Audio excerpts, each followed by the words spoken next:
Hello everyone. आप सब कैसे हैं? मैं उम्मीद करता हूं कि बहुत अच्छे होंगे और अपनी पढ़ाई को बहुत अच्छे से कर रहे होंगे। मैं Akash Kumar Bhadana ICT virtual classroom में आपका बहुत बहुत स्वागत करता हूं मेरे प्यारे बच्चों। और जैसा आपको पता है 11वीं क्लास है और 11वीं क्लास में हम लोग अपनी नई बुक आपका प्रारंभ करने जा रहे हैं, राजनीतिक सिद्धांत एक परिचय। देखिए बच्चों, अब तक हम लोगों ने अपनी एक बुक को बहुत अच्छे से कंप्लीट किया, इकोनॉमिक्स को, बहुत इंपॉर्टेंट थी। जैसे आप लोगों ने बोला था कि बच्चों कि हम लोगों को सबसे पहले इकोनॉमिक्स पढ़ना है, फिर उसके बाद हम जो है आपके अन्य सब्जेक्ट को पढ़ेंगे। तो आज हम लोग आपका प्रारंभ कर रहे हैं आपका जो बुक है पॉलिटिकल साइंस की। देखिए, आज के इस आपका लेक्चर के अंतर्गत सबसे पहले हमको देखना है जो राजनीतिक आपके सिद्धांत का जो मूलभूत आपका परिचय होता है वो है क्या, उस परिचय को पढ़ेंगे। और हम उन राजनीतिक जो आपके सिद्धांत हैं उन सब से हम लोग आपका परिचित होंगे इस अपनी बुक में। और हम लोग आपका जानेंगे उन सारे आपके मूलभूत जो आपके तत्व हैं, जो आपके सिद्धांत हैं, जिन पर ये सारी चीजें आपका टिकी हुई हैं। देखिए, हम लोगों को अपने राजनीतिक जो अधिकार है और सिद्धांत है, हम लोगों उनको आपका पता होना चाहिए, या ये भी पता होना चाहिए कि हमारे देश में किस प्रकार से हमारी सामाजिक व्यवस्था बनी हुई है, हमारी प्रशासनिक शासन व्यवस्था बनी हुई है, कैसे ये पूरा संपूर्ण देश आपका चल रहा है।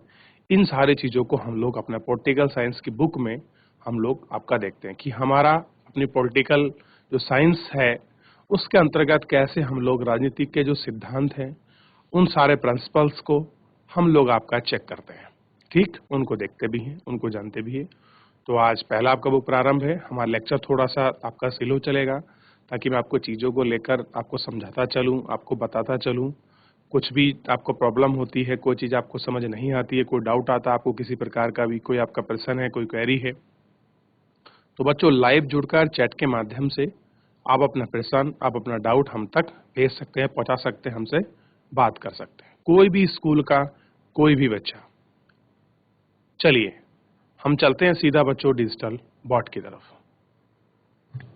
देखिए, आपको पता होना चाहिए, सबसे पहले लिखिएगा चैप्टर नंबर 1, राजनीतिक सिद्धांत एक परिचय।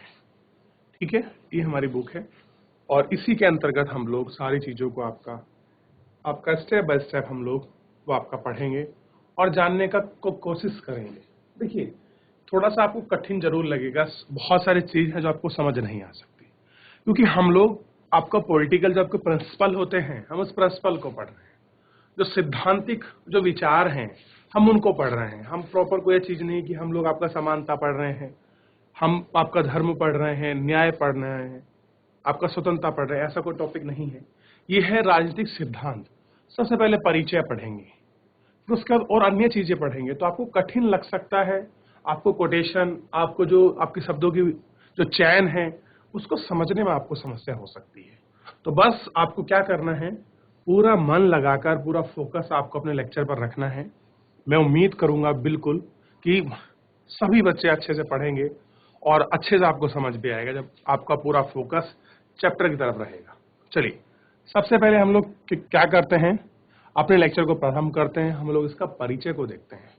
देखिए, जब भी कोई आप चीज चैप्टर पढ़ते हैं, आप किसी चीज के बारे में जानते हैं, तो आरंभिक जो पहलू होता है वो सबसे पहला होता है किस चीज का परिचय, कि आखिर हम पढ़ क्यों रहे हैं, इसकी जरूरत क्यों है, या आखिर में है क्या इस चीज के अंदर जिसको हम पढ़ने जा रहे हैं। इन सभी चीजों पर हम लोग आपका बात करने वाले हैं। देखिए, दो मामलों में अद्वितीय है। अद्वितीय का मतलब होता है यूनिक है, उसके पास विवेक होता है और यानी अपनी गतिविधि में से उसे व्यक्त करने की योग्यता होती है। देखिए, कोई व्यक्ति है उसके पास अपना विवेक मतलब बुद्धि, ज्ञान ये होता है, और कैसे वो व्यक्त करता है, आप किसी को एक्सप्रेस कैसे करते हैं, अपनी चीजों को कैसे दिखाते हैं, आप इसके लिए काबिल हैं, योग्य हैं, एलिजिबल हैं। उसके पास भाषा का प्रयोग, एक दूसरे के संवाद करने की क्षमता होती है।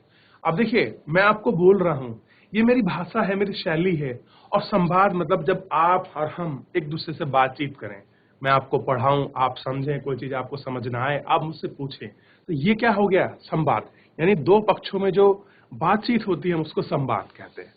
इसलिए मैं इसलिए बता रहा हूं क्योंकि बच्चों कुछ शब्द इसमें आपके हिंदी के हैं जो कठिन आपको लग सकते हैं, तो उसको मैं हिंदी इंग्लिश दोनों में आपको ट्रांसलेट करता चलूं। अन्य प्राणियों से इधर मनुष्य अपने अंतरतम भावनाओं और कक्षाओं को व्यक्त कर सकता है। देखिए, हम मनुष्य है, मनुष्य में कोई अपनी फीलिंग्स हैं, एक्सपेक्टेशंस है, कुछ उम्मीद हैं, आकांक्षाएं हैं, तो उनको व्यक्त कर सकता है। आप बोलते हैं मेरे को ऐसा चाहिए, मेरे को ये होना चाहिए, तो मेरी ऐसी फीलिंग थी, मेरी इच्छा थी, ठीक, आप इस तरह चीजें व्यक्त करते हैं। वह जिन्हें अच्छा और वांछनीय माना जाता है, कैसा मानते हैं? अच्छा मानते हैं, ये चीज होनी चाहिए। आपने उन विचारों का साझा कर सकते हैं और उन पर चर्चा कर सकता है। राजनीतिक सिद्धांत की जड़ें मानव अस्तित्व इन जुड़ाव पहलुओं में होती है। कह रहे जो आपका राजनीतिक जो आपके सिद्धांत है, इन राजनीतिक सिद्धांत में जो मानव का अस्तित्व है, जो उनका जुड़ाव है, ये सब पहलू हैं। यहाँ कुछ खास बुनियादी प्रश्न का विश्लेषण है। कह रहे हैं कि कुछ ऐसे खास आपके बुनियादी विश्लेषण हैं जिनका क्या है बच्चों, ध्यान रखिए, क्या है आपका कुछ बुनियादी आपके विश्लेषण से, कुछ अध्ययन से। जैसे समाज को कैसे संगठित करना चाहिए, ठीक, हमें सरकार की जरूरत क्यों है। अब कौन कौन से हैं आपके बुनियादी विश्लेषण, यहां से देखिएगा। सबसे पहले समाज कैसे संगठित हो, यानी कि जो हमारा समाज है हम उसमें कैसे यूनिटी ला सकते हैं। हमें सरकार की जरूरत क्यों है, ठीक है, हम जरूरत क्यों महसूस करते हैं कि हमारी गवर्नमेंट होनी चाहिए, ठीक।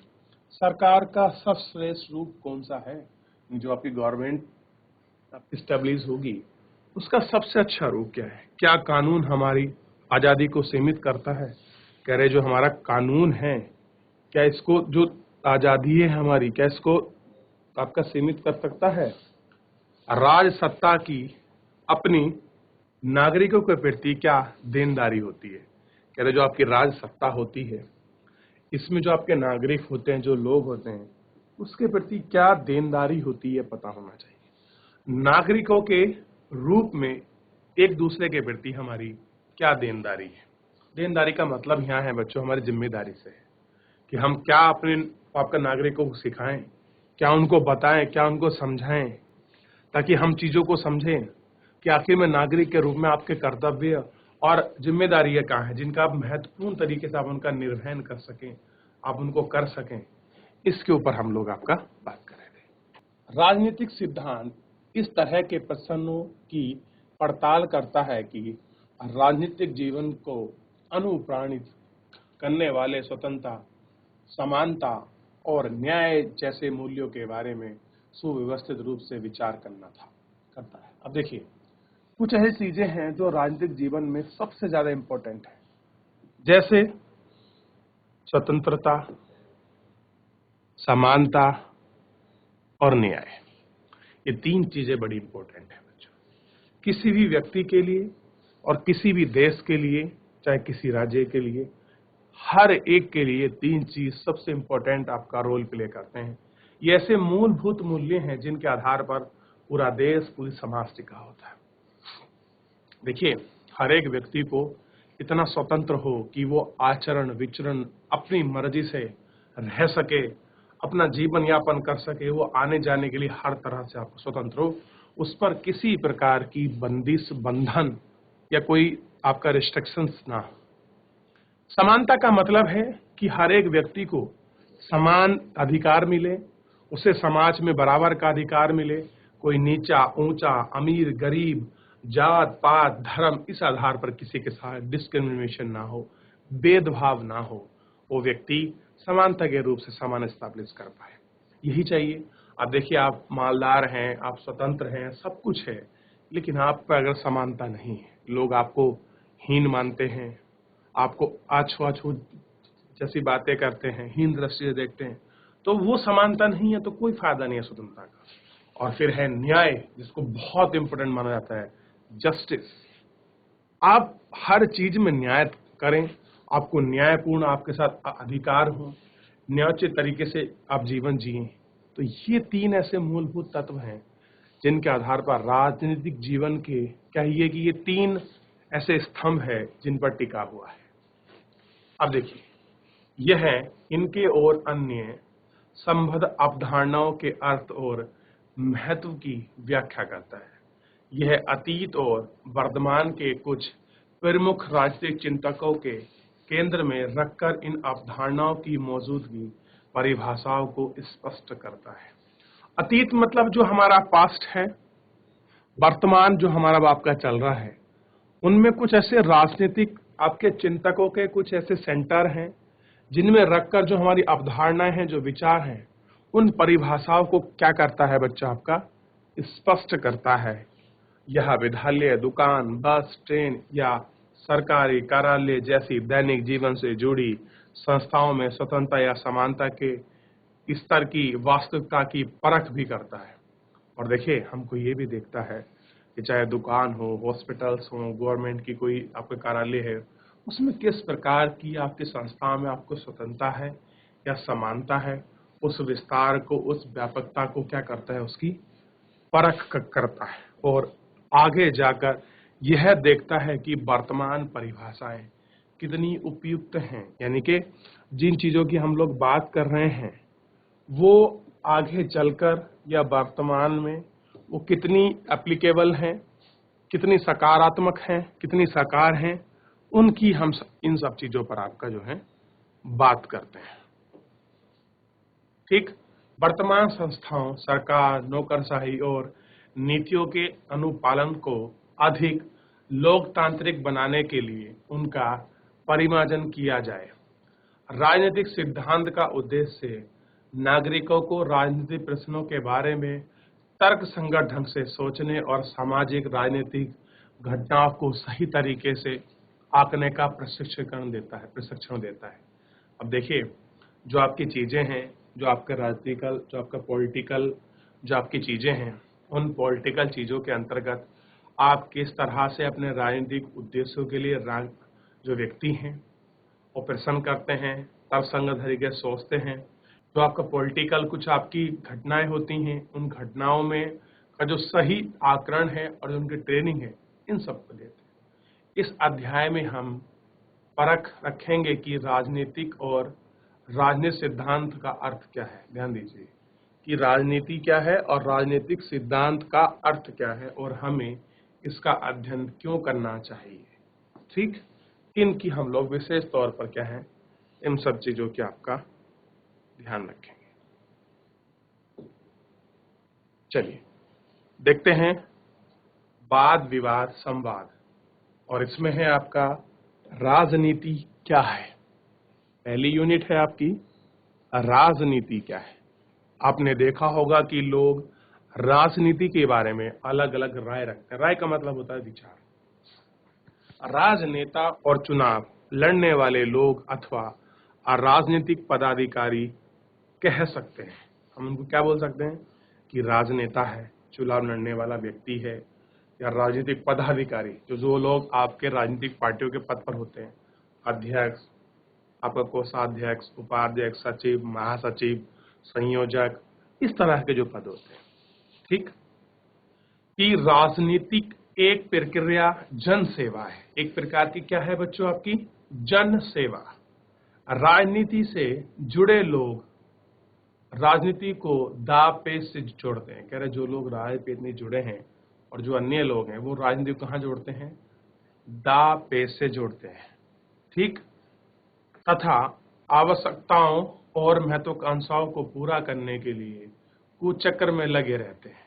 बच्चों देखिए, जो उनकी कुछ आवश्यकता हैं, कुछ उनकी नीड्स हैं और कुछ उनकी महत्वाकांक्षाएं हैं, उन महत्वाकांक्षाओं को पूरा करने के लिए वो आपके कुचक्र में क्या होते हैं, आपके लगे रहते हैं। कई अन्य के लिए राजनीति वही है जो राजनेता करते हैं। कह रहे बहुत से लोग ऐसे हैं, उनके लिए आपका राजनीति वही है जो आपका राजनेता करते हैं। अगर वे राजनेताओं को दल बदल करते हैं, झूठे वादे करते हैं और बढ़ चढ़ के दावे करते हैं, विभिन्न तरीकों से तोड़ जोड़ करते और निजी या सामूहिक स्वार्थ में निष्ठुरता से रत और घृणा रूप से हिंसा पर उतारू होता देखते हैं, तो वे राजनीति का संबंध घोटालों से जोड़ते हैं। अब देखिए, अब यहाँ नेता हैं अलग अलग, वो किस प्रकार की राजनीति करते हैं। जैसे कि मान लीजिए, अब जब भी आपके चुनाव का समय आता है तो राजनेता एक दूसरे पर आपका ब्लेम लगाते हैं कि वो नेता ऐसा है, वो पार्टी वैसी है, ये इस प्रकार काम करे, ये उस घोटाले में सम्मिलित है, इनकी सरकार में ये नहीं हुआ, वो नहीं हुआ। तो ये क्या करते हैं, एक दूसरे पर आरोप प्रत्यारोप लगाकर अपना क्या करते हैं, शासन करते हैं। ठीक, और अपने आप को अच्छा दिखाने की कोशिश इनकी हमेशा लगी रहती है। और आपला जो है इनका अपना एक्सट्रीमली लेवल पर या आपके पहुंच का राजनीति करते हैं और हर चीज को देखते हैं। इस तरह की सोच इतनी प्रचलित है कि जीवन के विभिन्न क्षेत्रों में जब हम हर संभव तरीके से अपनी स्वार्थ को साधने में लगे लोगों को देखते हैं तो हम कह सकते हैं कि वे राजनीति कर रहे हैं। देखिए, राजनीति का मतलब क्या हो गया कि जो भी लोग हैं वो जीवन के हर क्षेत्र में जब हर संभव तरीके से अपने स्वार्थ को साधने में लगे रहते हैं तो हम कह सकते हैं वो क्या कर रहे हैं, आपका राजनीति कर रहे हैं। राजनीति का मतलब है जन सेवा। लेकिन जन सेवा कैसी होगी, जब कुछ महत्वाकांक्षाएं हैं, कुछ इच्छाएं हैं, उन महत्वाकांक्षाओं को, उन इच्छाओं को हर संभव तरीके से स्वार्थ करने के लिए जो साधन में जुटे रहते हैं, हम उनको क्या कहते हैं, वो कहते हैं कि वो आपका राजनीति कर रहे हैं। यदि हम एक क्रिकेटर को टीम में बने रहने के लिए जोड़ तोड़ करते हैं या किसी सहपाठी को अपने पिता की हैसियत का उपयोग कर देखते हैं अथवा दफ्तर में किसी सहकर्मी को बिना सोचे समझे बॉक्स में हाँ में हाँ मिलाते देखते हैं तो हम कह सकते हैं कि वह गंदी राजनीति कर रहा है।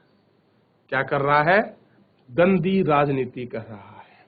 देखिए, इसका सिंपल ये मतलब है कि आप सही को सही नहीं कह रहे हैं, गलत को गलत नहीं कह रहे हैं, और कोई अगर ऐसा व्यक्ति है तो हम कहेंगे बड़ा गंदी पॉलिटिक्स कर रहा है, डर्टी पॉलिटिक्स है।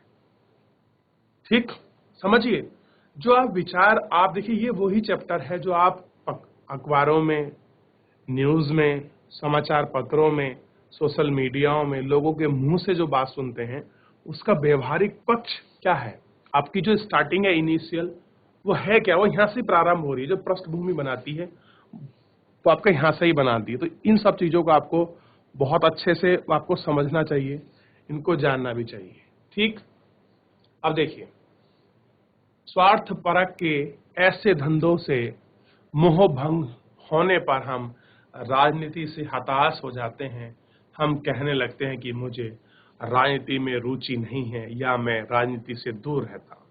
अगर आपको ऐसा पता लग जाए कि लोग ऐसे काम कर रहे हैं तो आप क्या कहेंगे, मेरी इच्छा ही नहीं है पॉलिटिक्स में जाने की, मैं राजनीति करता ही नहीं हूं, मैं राजनीति से दूर रहता हूं। मैं केवल साधारण लोगों की ही राजनीति से निराश नहीं बल्कि इससे लाभान्वित होने और विभिन्न राजनीतिक दलों को चंदा देने वाले व्यवसायी उद्यमों भी अपनी मुसीबतों के लिए दिन राजनीति को आपका कोसते हैं। अब देखिए, कह रहे कि मैं नहीं हूं कि मैं ही ऐसा अकेला हूं। जो लोग आपका चंदा देते हैं पार्टियों को, जो राजनीति लोग आपका करते हैं, वो भी क्या करते हैं, इन सबको आपका कोसते रहते हैं। होता तो इस तरह की सारी चीजें क्या है, आपकी होती रहती हैं। ठीक, ये आपको ध्यान रखना है। सिनेमा के कलाकार भी अक्सर राजनीति की बुराई करते हैं। कह रहे जो आपके सिनेमा के जो आपके कलाकार हैं वो क्या करते हैं कि राजनीति की आपका बुराई करते हैं, और ये तो बहुत बड़ा ट्रेंड है। ठीक है, आप इसको समझोगे। यह अलग बात है कि जैसे ही वे इस खेल में सम्मिलित होते हैं वैसे ही वे अपने इस खेल की जरूरत के अनुसार ढल जाते हैं। मान लीजिए कोई अच्छा एक्टर है, वो आज बुराई करेगा कि सरकार में ये कमी है, विपक्ष में वो कमी है, ये ऐसा है वैसा है।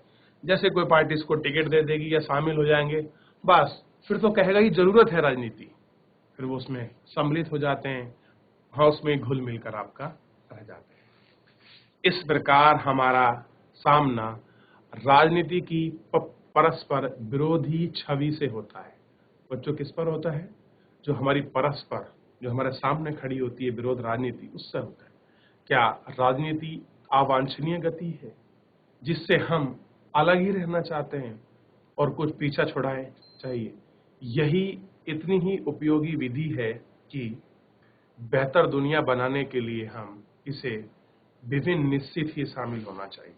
और कह रहे हैं कि ये ऐसी विधि है जिस विधि के माध्यम से हम लोग आपकी इन बहुत सारी चीजों को वो आपका देख सकते हैं, इन बहुत सारी चीजों को हम लोग जान सकते हैं, इन सब चीजों को हम लोग आपका महसूस कर सकते हैं। ठीक, ये क्या है? यह दुर्भाग्यपूर्ण है कि राजनीति का संबंध किसी भी तरीके से निजी स्वार्थ साधने के कंधों से आपका जुड़ा हुआ गया है। अब कह रहे हैं कि अगर हम लोग ये देख लें कि दुर्भाग्य होगा कि आप किसी निजी स्वार्थ साधने के लिए धंधे से जुड़े हैं। हमें समझने की जरूरत है कि राजनीति किसी भी समाज का महत्वपूर्ण और अविभाज्य अंग है। देखिए, समझिए, जो आपका राजनीति है वो क्या है? कोई भी समाज है उसका कैसा है? महत्वपूर्ण मतलब इंपॉर्टेंट है और अविभाज्य अंग है। अविभाज्य का मतलब जिसको अलग नहीं कर सकते, ऐसा अंग है। महात्मा गांधी ने एक बार आपका टिप्पणी की थी कि राजनीति ने हमें सांप की कुंडली की तरह जकड़ रखा है। सांप की कुंडली का मतलब समझते हो कि आप सांस ले सकते हो लेकिन छुड़ नहीं सकते, आप उससे दूर नहीं जा सकते, और इसे जूझने के सिवाय कोई अन्य रास्ता नहीं है। राजनीतिक संगठन, सामूहिक निर्णय के इसी ढांचे के बगैर कोई भी समाज जिंदा नहीं रह सकता। कह रहे जो आपके राजनीतिक जो आपके संगठन है इसके और जो आपका सामूहिक निर्णय है, इस ढांचे के बगैर आप क्या नहीं कर सकते, जो कोई भी समाज है वो आपका जिंदा नहीं रह सकता। यानी कि देश के लिए राजनीतिक संगठन और सामूहिक निर्णय बहुत जरूरी होता है। यानी कि राजनीति कोई भी देश है उसके लिए क्या है? आपका बहुत ज्यादा आपका इंपॉर्टेंट है। कैसी है? बहुत ज्यादा आपके लिए महत्वपूर्ण है। जो समाज में अपने अस्तित्व को बचाए रखना चाहता है उसके लिए अपने सदस्यों की विधिवत जरूरतें और हितों का ख्याल रखना आवश्यक है। परिवार, जनजातियों और आर्थिक संस्थाओं जैसी अनेक सामाजिक संस्थाएं लोगों की जरूरतों और आकांक्षाओं को पूरा करने में सहायता करने के लिए पनपी हैं। ऐसी संस्थाएं हमें साथ रहने के लिए उपयोगी खोजने और एक दूसरे के प्रति अपने कर्तव्यों को कबूलने में मदद करती हैं। इन संस्थानों के साथ सरकार भी महत्वपूर्ण भूमिका निभाती है। सरकार कैसे बनती है? अब कह रहे हैं ये सारी चीजें होती हैं, ये संस्थान होती हैं, चाहे आपका परिवार हो, जनजाति हो, आर्थिक संस्थान हो, इन सबको आपका पूरा करने के लिए जो सारी चीजें हैं, ये चीजें इसकी जरूरत है। आकांक्षाओं को पूरा करने के लिए जिनकी सहायता है वो सहायता इत्यादि, ये सारी चीजें क्या होती हैं? ये सब होती हैं। ठीक, ये हमको थोड़ा सा ध्यान रखना। अब मेन पॉइंट है सरकार कैसे बनती है और कैसे कार्य करती है। यह राजनीति में दर्शाने वाली महत्वपूर्ण बातें हैं। क्लियर है कि कोई सरकार काम कैसे कर रही है और कैसे बनी है, ये सब चीजें आपका राजनीति में आपका दर्शाने वाली क्या है? आपकी चीजें। लेकिन राजनीति सरकार के क्रियाकलापों तक ही सीमित नहीं होती। दरअसल सरकारें जो भी करती हैं वह प्रासंगिक होता है। प्रासंगिक का मतलब है वो आपका रिलेवेंट है, उसका किसी ना किसी से जरूर क्या है? आपका संबंध है, क्योंकि वह लोगों के जीवन को विभिन्न तरीकों से प्रभावित करते हैं। हम देखते हैं कि सरकार हमारी आर्थिक नीतियां, विदेश नीति और शिक्षा नीति को निर्धारित करती हैं। ये नीतियां लोगों के जीवन को उन्नत करने में सहायता करती हैं। बच्चों, मैं क्या कह रहा था? सरकार जो भी करती है वो कैसा है? वो आपका रिलेवेंट है, उसमें कहीं ना कहीं लोगों का हित छुपा है। एग्जाम्पल देके समझाया है कि अगर कोई आर्थिक नीति बना रहा है देश, कोई विदेश नीति बना रहा है, या मान लीजिए कोई शिक्षा नीति बना रहा है, तो इन सारी नीति में कहीं ना कहीं इफेक्ट करती हैं ये सारी चीजें। ये नीतियां लोगों के जीवन को उन्नत करने में सहायता करती हैं। कैसी? उन्नत का मतलब होता है अच्छा, विकास, या आप कहेंगे उसको बढ़ावा देने में सहायता करती है। लेकिन एक अकुशल और भ्रष्ट सरकार लोगों के जीवन और सुरक्षा को संकट में भी डाल सकती है। मान लीजिए कोई गवर्नमेंट आपकी ऐसी है, अनस्किलफुल है, देश चलाना ही नहीं आ रहा है, ठीक है, तो वो क्या कर सकती है वो देश को आपका संकट में भी डाल सकती है, लोगों को संकट में भी आपका क्या कर सकती है, फांस सकती है और देख सकती है कि ये सारी चीजें क्या हैं और आपका कैसे हैं। इनको हमको आपका समझना चाहिए।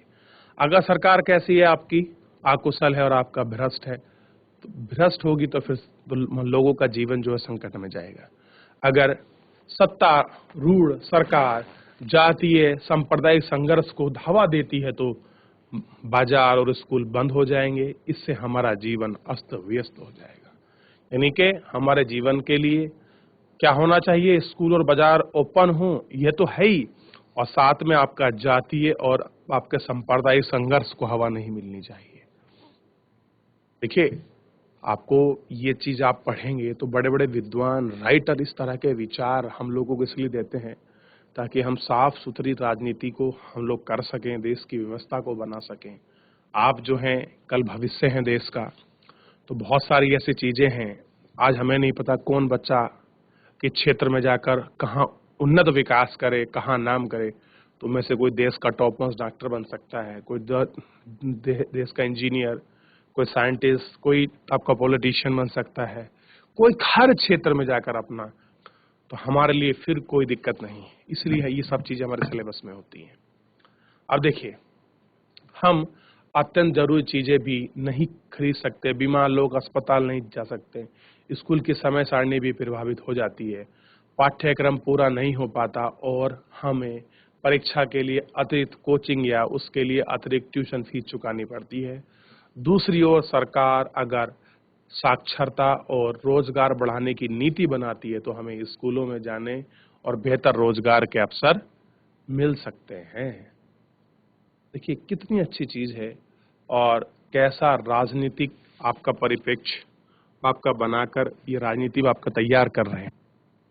तो बच्चों, हमको पता होना चाहिए कि राजनीति के इन सारे आपका चीजों में किस प्रकार का आपका सैद्धांतिक रूप चलता है, कौन कौन से वो विचार हैं जिनके आधार पर राजनीति होती है, वो आपका चलती है। तो उन सभी मूलभूत आपका तत्वों को, उन सारे विचारों को, उन सब चीजों को हम लोग आपका देख रहे हैं, हम उनको पढ़ रहे हैं, हम उनको जान रहे हैं, हम उनको सीख रहे हैं। मैं उम्मीद करूंगा कि मेरे प्यारे सभी बच्चे इस लेक्चर को बहुत अच्छे से पढ़ेंगे और वापस एक बार इसका रिवीजन जरूर करेंगे ताकि आपको किसी प्रकार का कोई डाउट ना हो, कोई चीज ऐसा जो आपको समझ ना आए तो आप उनको रिवीजन करिए। और कल हम आपका कोई डाउट है, किसी प्रकार का प्रश्न है, कोई चीज आपको समझ नहीं आई है या कोई चीज आपको रिवीजन करानी, तो हम उस पर बात करेंगे। चलिए, तो आज के लिए इतना ही, मिलते हैं नेक्स्ट लेक्चर में। तब तक के लिए अपना ध्यान रखिए, स्वस्थ रहिए और अपनी पढ़ाई को बहुत अच्छे से करते रहिए। मुझसे जुड़ने के लिए आपका बच्चों बहुत बहुत धन्यवाद।